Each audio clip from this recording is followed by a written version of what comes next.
Okay, my name's Tommy Smith. I'm here with We Found New Music with Grant Owens, and this is a song of mine called Human.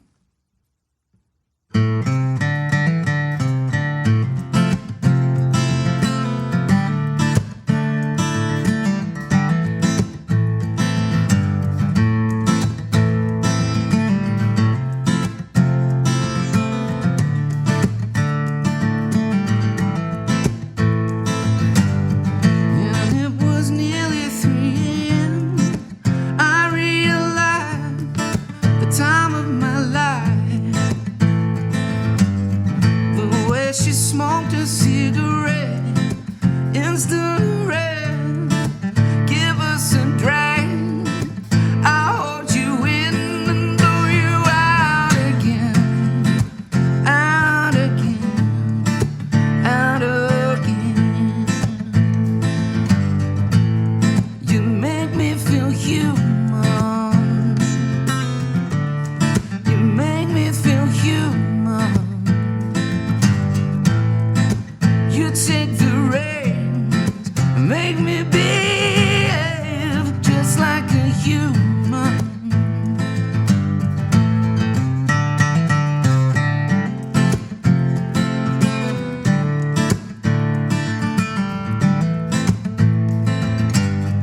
Maybe I should take my own advice, lessons in life, and keep you around me. Exactly what I need, all of the time, helping me breathe. You hold me in and throw me out again, out again, out again. You make me feel human. You make me feel human. You take the reins and make me behave just like a human.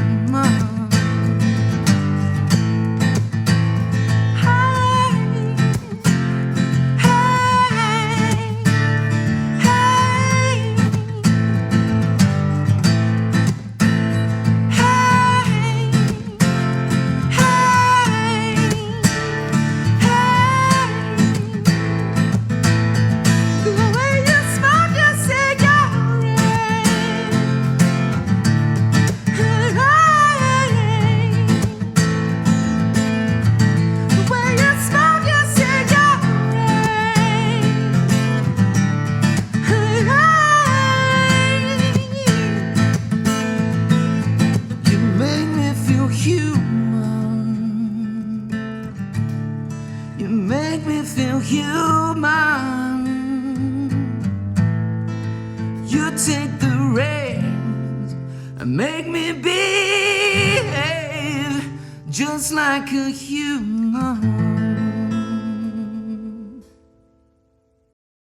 Hello, my name's Tommy Smith. I'm here with We Found New Music with Grant Owens.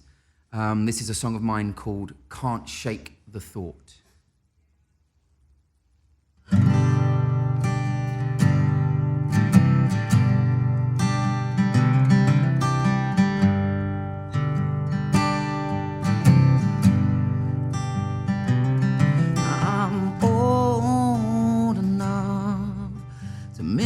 When I'm wrong, child,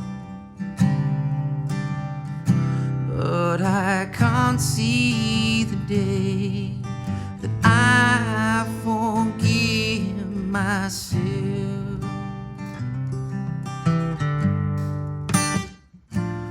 And I can't shake the thought. No, I can't shake the thought. It screams like a bullet through my mind.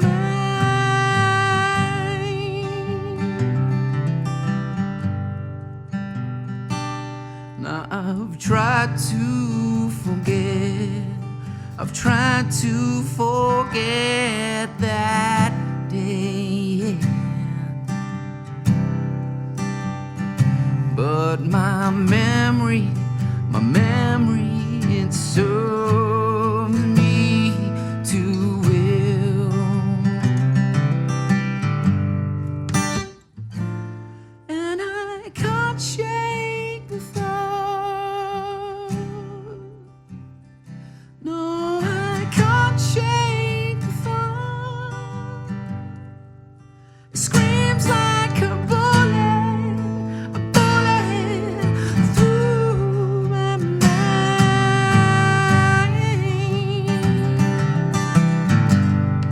Hey,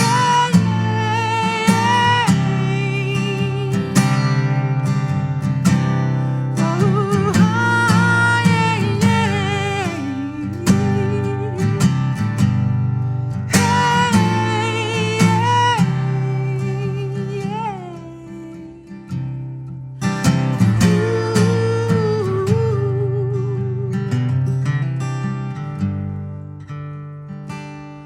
now when the time is right, I will give our best fight, yeah. But I've seen the light at the end of this tunnel.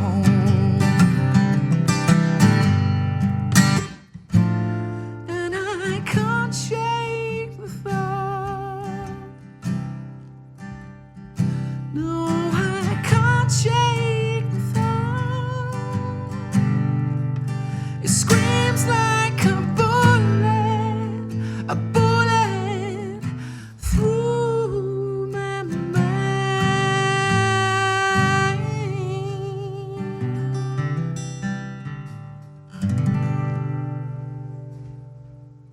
Grant Owens here on We Found New Music for another interview with our friend Tommy Smith, joining us from London. Welcome to We Found New Music. Thank you, sir. And you're here in LA, here in the US for Yeah. the first time in a while. First time since the pandemic, yeah. You were just in Nashville as well. Yeah, correct. You performed at our concert series last night.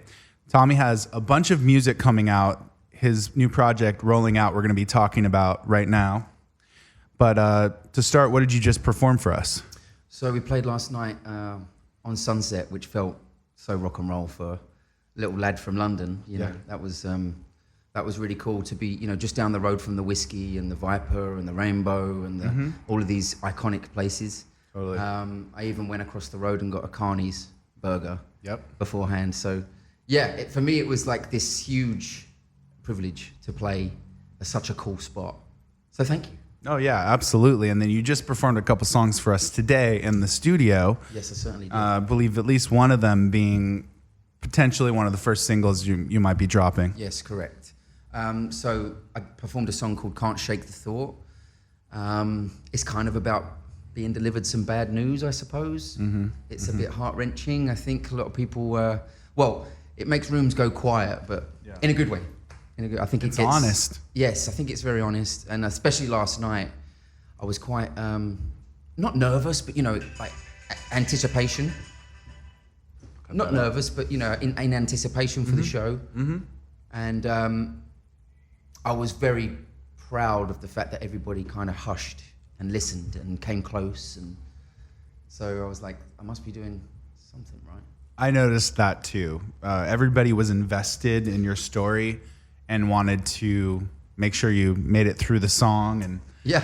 I mean, when it's It's that winning me honest, on. it's, you know, they just Yeah. want to, you can hear the pin drop because they know how much that song meant to you. And Sure. so, Sure. you know how it goes. So, yeah, and you were just in Nashville. I heard that you performed a special show down there. Yeah, I performed a few shows there, actually. I fulfilled a lifelong dream and played on Broadway, which was very yee-haw, but at the same time, it was an amazing experience to be downtown in Nashville playing with a band, you know. So that was a hell of a lot of fun. And then I played down in a place called Leaper's Fork, which is called Fox and Lock, which is a very prestigious, like, singer-songwriter place to play. And again, same reaction, you know. I think people just caught on to the honesty, and Yeah. I bared my heart, man. Bared my heart.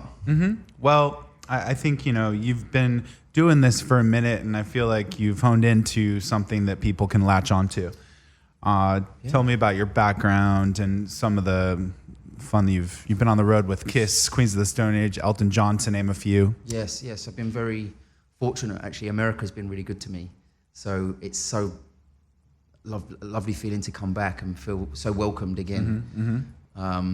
But yeah, I came here first when I was 23, and hit the road, played 35 states, drove nearly every mile, and did some exciting things with Elton John and Kiss, and I mean, you can see the smile on my face. It was like, it felt like, it somehow felt like home, but even though I was on the road, which is a strange thought, but it's a good sign though. So I was very comfortable with the idea of touring this wonderful country of yours. Incredible. And so you've had your experience on the road, and you're ready to do it again. You're going to be dropping an album, a solo project. Yes. And so looking forward to it for the new year. It's kind of my... sorry to interrupt you. We're looking forward to it in the new year. Hopefully starting to roll some of these very special tracks out. Yeah. Tell us about it.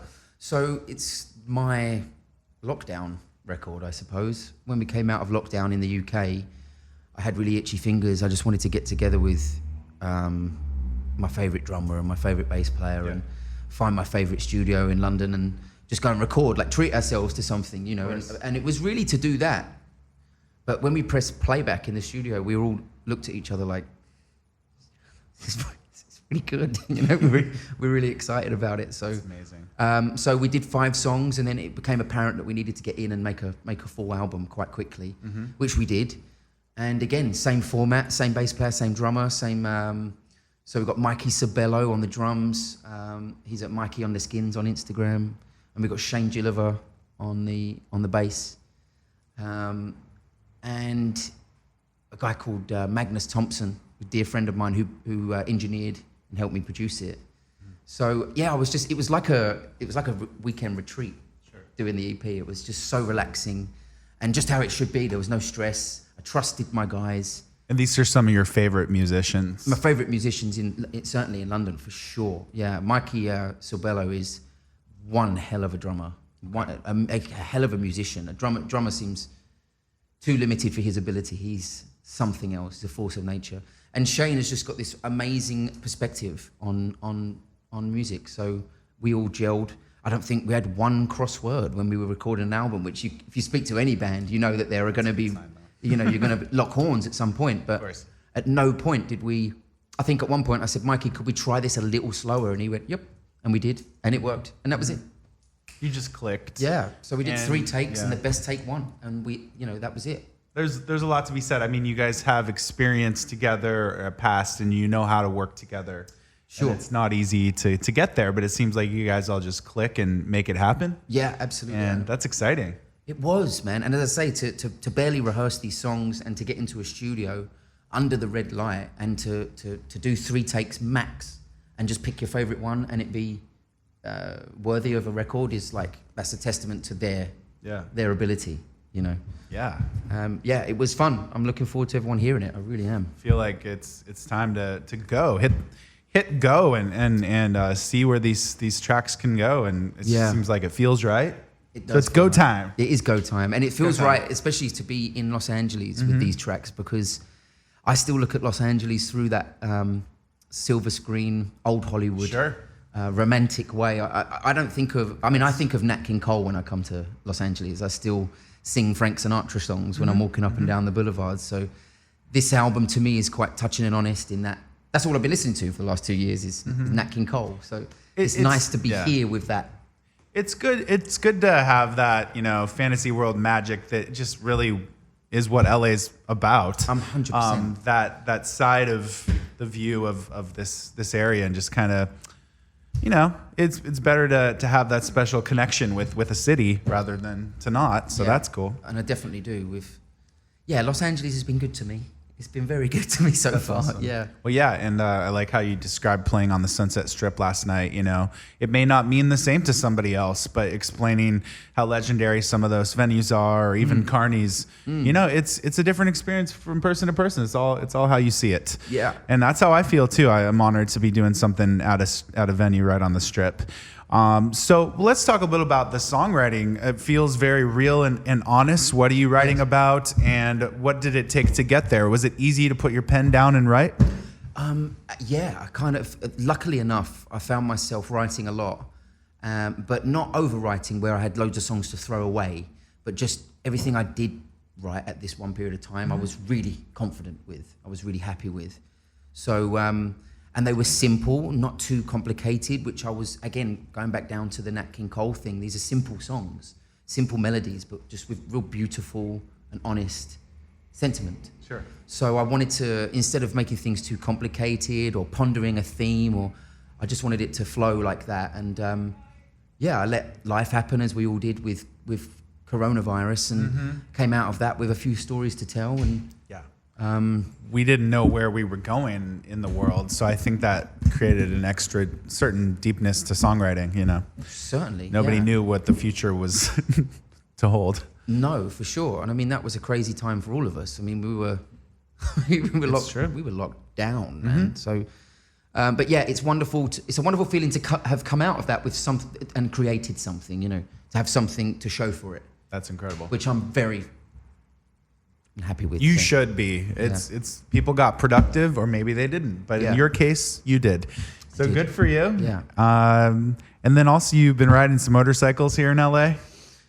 Yeah, I have me a soft spot for a motorcycle. Yeah, It's the right city for a motorcycle. I mean, it is, and I've just got out to Malibu yesterday. We were talking about that. And like, you imagine, again, like a kid from London riding a motorcycle up the PCH to Malibu. It's like, it's a dream. Stop it. Yeah. So that was unbelievably beautiful. And then came back over the Santa Monica Mountains afterwards. It's just twisty road after. It really is a movie at times here. It really is. It really is. So for anyone who hasn't been and they think, oh, LA, just come here and see it for yourself, because every shot, everywhere you look is a movie. I don't mean to over-romanticize it, but you might as well romanticize it, because we all have our own experience, and that is yours, and it's a good way to stay positive, especially with this beautiful weather too. Well, you got blue skies and palm trees. At the very worst, you got blue skies and palm trees. I feel like you've really got something special with these new songs. I got to hear it last night. I was honored to have you in the room and here with me today. Tommy Smith, you have something special on the horizon for us. So Tommy Smith, thank you so much for joining us. My pleasure. You're welcome back anytime. Tommy Smith on We Found New Music.